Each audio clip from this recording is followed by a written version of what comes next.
যেহেতু অসমীয়া সূৰ্যবীৰ্যৰ প্ৰতীক বীৰ লাচিত দিৱস আৰু তদুপলক্ষে দেখিবলৈ পোৱা গৈছে ৰাজ্যজুৰি ইমূৰৰ পৰা সিমূৰলৈ ভিন্ন প্ৰান্তত এইগৰাকী অসমীয়া বীৰ যোদ্ধাক স্মৰণ কৰা পৰিলক্ষিত হৈছে সশ্ৰদ্ধ শ্ৰদ্ধা নিবেদন কৰা পৰিলক্ষিত হৈছে সকলো জাতি জনগোষ্ঠীয়ে আজিৰ দিনটোত অসমীয়াৰ বীৰ পুৰুষক তেওঁলোকে স্মৰণ কৰা পৰিলক্ষিত হৈছে আৰু বীৰ লাচিত সেনাই প্ৰতি বছৰেই এই কাৰ্যসূচী অতি আড়ম্বৰপূৰ্ণভাৱে তেওঁলোকে আয়োজন কৰে আৰু লখিমপুৰত ইয়াৰ ক্ষেত্ৰত দেখিবলৈ পোৱা গৈছে যে ধেমাজি জিলা সমিতি আৰু লখিমপুৰ জিলা সমিতিয়ে যুটীয়াভাৱে তেওঁলোকে কেন্দ্ৰীয় লাচিত দিৱস কালি দিনটোৰ পৰা আয়োজন কৰিছে। কালি বিভিন্ন ধৰণৰ কাৰ্যসূচী সমাপন হৈছে আৰু আলোচনা চক্ৰকে ধৰি বিভিন্ন ধৰণৰ কাৰ্যসূচী সমাপন হৈছে আৰু আজিৰ দিনটোৰ মূল কাৰ্যসূচী এই মুহূৰ্তত পতাকা উত্তোলনৰ কাৰ্যসূচী আছে। আমি পোনপটীয়াভাৱে সেই পতাকা উত্তোলনৰ কাৰ্যসূচী দেখুৱাইছোঁ। জিলা সভাপতি অজিত বুঢ়াগোহাঁই এয়া পতাকা উত্তোলন কৰিছে বীৰ লাচিত সেনাৰ পতাকা আৰু বীৰ লাচিত সেনাই আজিৰ দিনটোত বিভিন্ন ধৰণৰ কাৰ্যসূচী তেওঁলোকৰ হাতত আছে। আলোচনা চক্ৰ লগতে আলোচনা সত্ৰ আৰু জনজাগৰণ যাত্ৰা আদি বিভিন্ন ধৰণৰ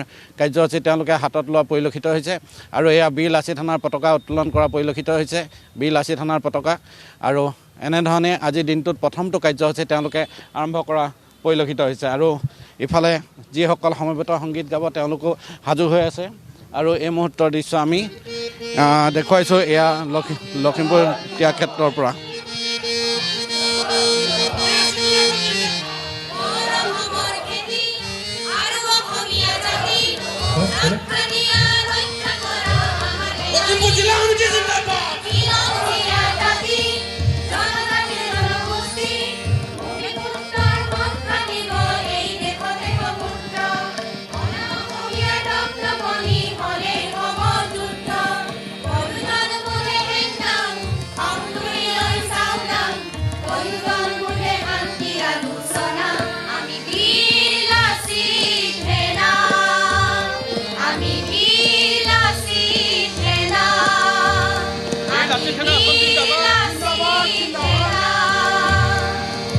বীৰ লাচিত সেনা অসম জিন্দাবাদ, বীৰ লাচিত সেনা অসম জিন্দাবাদ, জয় আই অসম।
এই দেশৰে সন্তান আমি হালুৱা হজুৱা, আমি ৰলুৱা বনুৱা, আমি বীৰ লাচিত সেনা, আমি বীৰ লাচিত। বাৰেৰহণীয়া বৰ্ণাঢ্য কাৰ্যসূচীৰ মাজেৰে তেওঁলোকে এই লাচিত দিৱস আয়োজন কৰিছে। আমি কাৰ্যসূচীৰ বিষয়ে জানিব খুজিছোঁ কেনেধৰণৰ কাৰ্যসূচী আছে। আজি আমাৰ এই পতাকা উত্তোলন কাৰ্যসূচীৰ পাছতে আমাৰ চিত্ৰাংকন আৰু আৰ্ট কম্পিটিশ্যন আছে। তাৰ পাছত পৰৱৰ্তী পাছত আমাৰ 100জন যি খিলঞ্জীয়া ভূমিপুত্ৰই নিজৰ সংস্থাপন হোৱাৰ লগতে অন্য 20জন শ্ৰমিককো যে সংস্থাপন দিব পাৰিছে তেনে ব্যক্তিক আমি অসমীয়া জাতিসত্তাৰ এক গৌৰৱ বুলি অনুভৱ কৰোঁ। তেওঁলোকক আমি এটা সম্বৰ্ধনা দি উৎসাহিত জনোৱাৰ এক কাৰ্যসূচী আছে। তাৰ পাছত এখন ৰাজহুৱা সভা আছে। এই ৰাজহুৱা সভাত অংশগ্ৰহণ কৰিব বীৰ লাচিত সেনা অসমৰ কেন্দ্ৰীয় সমিতিৰ সাধাৰণ সম্পাদক আমাৰ ৰন্টু পানীফুকন ডাঙৰীয়া আহিব আৰু ইয়াৰ লগতে ইয়াৰ পাছতে আমি সাংস্কৃতিক সন্ধিয়া আয়োজন কৰা হৈছে। সাংস্কৃতিক সন্ধিয়াত অংশগ্ৰহণ কৰিব অসমৰ কণ্ঠশিল্পী আকাশ প্ৰীতম আৰু নীলাভ নিতাই। এয়া হ'ল তেওঁলোকৰ কাৰ্যসূচীৰ ৰেয়াৰূপ আৰু আলোচনা সত্ৰৰ লগতে বিভিন্ন ধৰণৰ কাৰ্যসূচী তেওঁলোকে আৰম্ভ কৰিছে আৰু ইতিমধ্যে পতাকা উত্তোলন হৈছে আৰু ইয়াৰ যোগেদি কাৰ্যসূচী আজিৰ দিনটো আৰম্ভ হৈছে উল্লেখ কৰিব লাগিব এনেধৰণে তেওঁলোকে বাৰেৰহণীয়া বৰ্ণাঢ্য হাজৰিকাৰ মতত আপোনাক ধন্যবাদ জনাইছোঁ ইয়াৰ লখিমপুৰৰ ত্যাগ ক্ষেত্ৰৰ কিছু পৰিৱেশ বীৰ লাচিত সেনাই যিহেতু আজি দুদিনীয়া কাৰ্যসূচীৰে লাচিত দিৱসৰ কাৰ্যসূচী ৰূপায়ণ কৰিছে আমি তাৰে কিছু পোনপটীয়াকৈ পৰিৱেশ আপোনালোকক দেখুৱাম